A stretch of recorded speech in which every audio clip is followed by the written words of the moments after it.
Hi guys! Narito ako ngayon sa building ng aking client at katatapos ko lang magtrabaho kaya pauwi na po tayo. Pero bago tayo bumaba, sisilipin muna natin sa labas kung umuulan dahil medyo bumabaha kaya tingnan natin. Yan guys, ang kalsada sa baba na ating dadaanan pagbaba natin. Ganito talaga ang buhay ko guys. Walang pinipiling panahon at oras. Kahit umulan at umaraw, araw man o gabi, on the go tayo sa ating duty. Home service baga. Pero masaya po ako guys dahil may nagtitiwala sa ating kakayanan bilang isang massage therapist. Kaya itong mga baha na ganito, nako, hindi natin pinapansin yan. Mahirap magtrabaho kapag umuulan lalo na at baha. Pero mas mahirap pag wala tayong trabaho. Ayan, may kidlat pa. Ngayon ay hating gabi na at inaantok na rin ako. At dahil bumabaha, isusuot ko ang aking gear. At ito naman ang aking boots.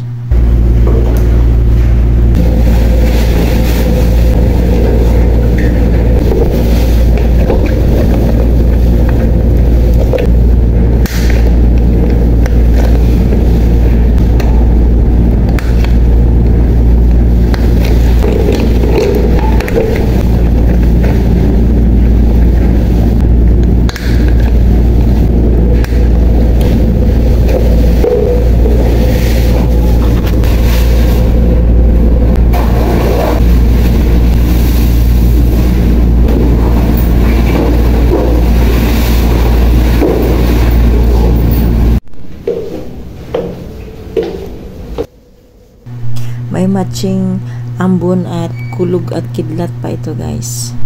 Ayan, nandito na tayo sa baba. Sa ground floor. Teka, itataas ko lang po ang aking pantalon baka mabasa. So, ayan po ang dulong kalsada. Malawak po siya. Kaso ang problema, binabaha. Ewan ko bakit nagkaganito ito. Exclusive subdivision naman po ito. At siguro dahil sa global warming. Sobrang bait lang kasi ng client ko na nakatira dito kaya pinupuntahan natin palagi. Dahil call of duty. Tara na guys, mag-muddy paddle na po tayo. Let's go, let's go. Naalala ko tuloy yung apo ko dito. Gusto niya magyapak sa tubigan.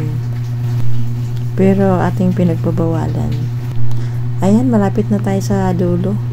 At pagdating dyan sa unahan, wala nang baha. Konting lakad pa. Guys, ang gilid ng aking dinadaanan, mga malalaking bahay po ito ng mga mayayaman. Ayan, sa wakas, makapagpalit na rin tayo ng ating sapatos. Teka, aalisin muna natin yung ating suot-suot na bota. At ito ang aking alaala sa sandali ng aking pagtatrabaho. Hanggang dito na lamang po. Thank you so much. Bye. Good night.